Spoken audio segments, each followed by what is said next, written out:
Cet été, les camps de jour municipaux connaissent un franc succès. À Val-d'Or, Rouyn-Noranda et La Sarre, les inscriptions sont élevées et les activités battent leur plein. Ça, on a des camps de jour qui sont remplis, les inscriptions sont au rendez-vous. On n'a pas de problème de recrutement. Nos animateurs sont là.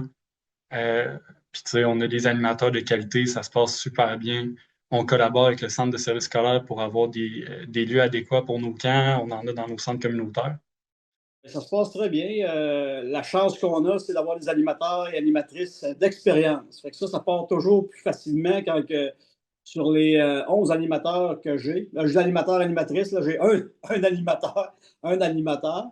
Et puis là-dessus, c'est tout déjà l'expérience. Fait que pour le départ, pour le début de ça, c'est toujours plus facile. Bien que les camps roulent à plein régime, l'Union des municipalités du Québec s'inquiète pour leur avenir.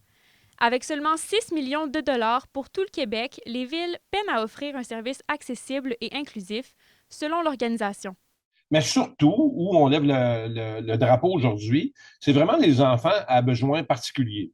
Donc, quand on arrive dans cette situation-là, les municipalités ne sont pas équipées en équipement. Les municipalités n'ont pas nécessairement les ressources aussi pour faire face à ce défi-là, parce que c'est un défi.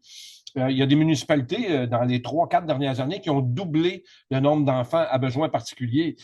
À Val-d'Or, le coordonnateur aux activités sportives et récréatives, Luc Lavoie, constate que les attentes des parents grandissent sans que les ressources suivent. Le camp de jour, c'est un service qui est offert aux citoyens pour divertir les enfants durant l'été, mais c'est aussi un service que le parent utilise comme service de garde et le parent s'attend aussi souvent à plus de services, donc des soutiens de psychothérapeutes, de spécialistes pour aider les enfants qui ont des besoins plus particuliers.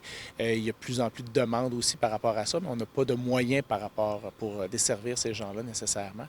Donc, il y a vraiment un gap. Québec travaille par ailleurs avec l'Association provinciale des camps à encadrer les camps de jour avec un répertoire et des normes communes dans le but d'assurer un service équitable partout. Élise Tessier, RNC Nouvelles, Val-d'Or.